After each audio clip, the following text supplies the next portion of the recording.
It's a beautiful sunny spring day, so today we're outside putting in where our orchard is going to be. It's back here behind the house. I'll show you guys here in just a second. We're going to start by bush hogging the area that already doesn't have any trees, and then there's a bunch of small trees that surround it. We're going to get all those trees out. There's a few dead trees we're going to get out, and then we're going to burn everything and then bush hog it all again and then plant our trees in this area. Be perfect.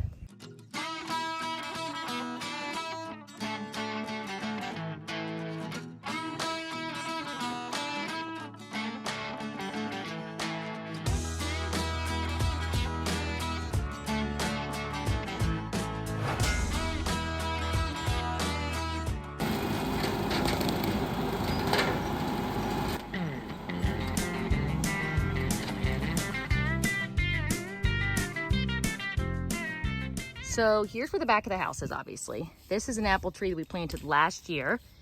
And then over here is everything that James just bush hogged. It's kind of hard to see from this angle, but this is kind of a perfectly rounded out area. Where James is now is a bunch of dead trees that were there from where we did the excavation for our house build. So we're gonna put all those into the pile that you see there, burn it all. And then we're gonna get out this patch of trees. There's actually a big dead one in there we're gonna get out. And then we're gonna get out all those around it, because then if you look closely, we can round out this whole section here and make this area a big orchard.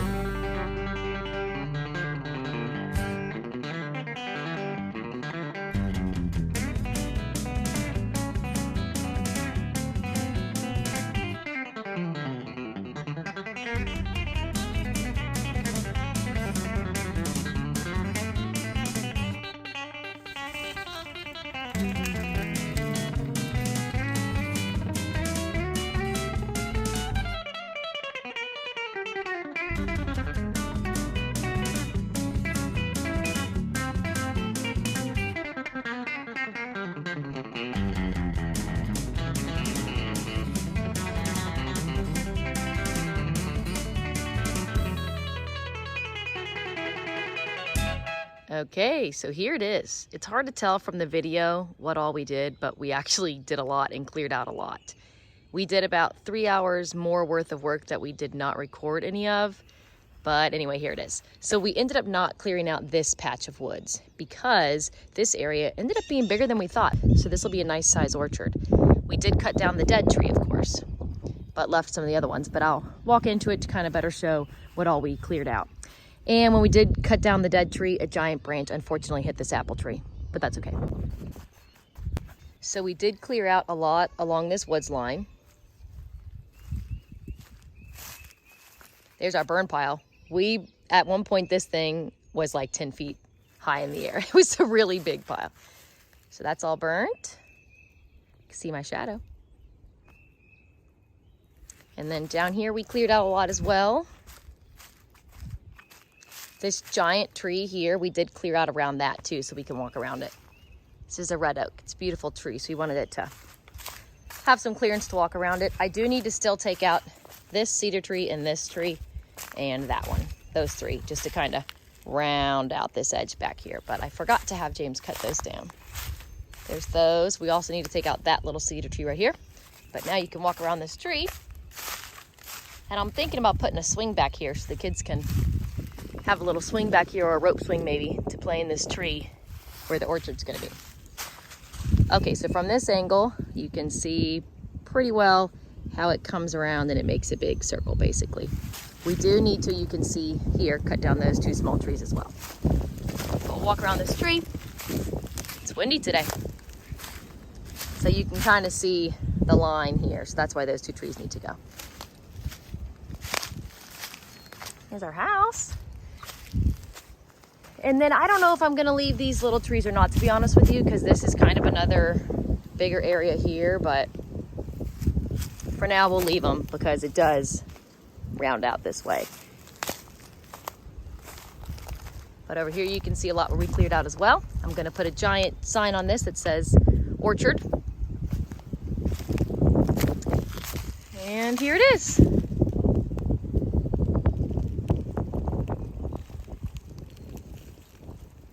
So up next, this giant pile of ash, I'm just gonna take a shovel and kind of disperse it evenly throughout this area. That way it gets tilled into all of the soil to put lots of nutrients into it. And then we're gonna come over here with the tractor and the tiller and we're gonna till everything up.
It's windy and it's gonna be raining here in about an hour. So I'm gonna try to get these planted. But we have 2 apple trees, 2 peach trees, and 2 pear trees. And we already have another apple tree over there, so that makes 3 apple trees total. I'll post pictures of the tags of the exact fruit trees that we purchased so you guys can see which ones we bought. I did get a different variety of apples. So anyway, I'm gonna get these planted though before the rain hits.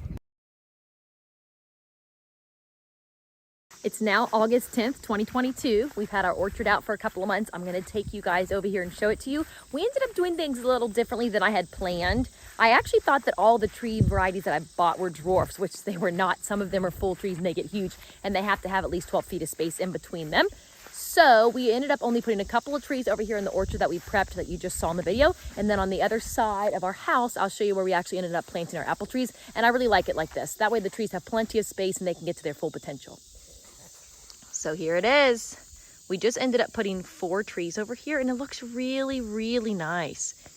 These 2 here that you see are pear trees, and these 2 here that you see are the peach trees, and they're doing really well. We had a nasty drought in June, so we did have to bring out some 5-gallon buckets of water a couple of times to water them, but otherwise they've done really well. And you can see where the grass has come in. It looks really nice. James mows this when he mows the rest of the yard. I'm really excited for this orchard to start producing fruit. The pear trees we actually will probably get fruit off of next year, according to my dad. The peach trees might take longer.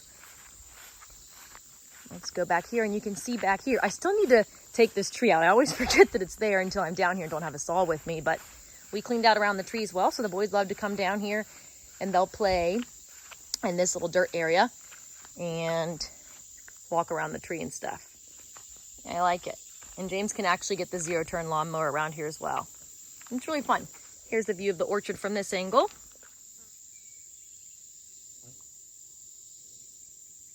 So it's turned out really nice. Our homestead is getting better and better every day. We're always working on adding stuff to it. I'm really excited about this orchard. It's something we want to move towards so that we don't have to buy fruit anymore at the store. We'll eat it fresh, of course, when it comes in, but then we will can and preserve and freeze the fruit to be able to use throughout the year. So now I'll take you over to the front of the house, which is going to be up over there, kind of close to that telephone pole, and that's where the apple orchard is. Okay, so this is the front corner of the house here. This is where we planted our pine trees. Over here's where the blueberries are and our grapevines. So now I'm going to take you over this way because over here is where the apple orchard is. We've got 3 apple trees, 3 different varieties. We planted them here so we can mow around them, but yet they're still close to the house because there's the house, to hopefully keep the deer away. I know the deer are going to be a problem, but eventually they'll be so big the deer can't eat them. But we've got 1, 2, 3, and this has worked really nicely. We put some old hay down around the base of all of them, and that helps keep the ground around the tree moist, keeps us from having to water it as often. But these look really nice. And we are going to add 4 more trees to this orchard that are going to go up this way. We're going to add 2 plum trees and 2 cherry trees, and that'll finish this out. As always, if you have any questions, let us know. Otherwise, thanks for watching the video, and I hope you guys have a wonderful week. Happy homesteading!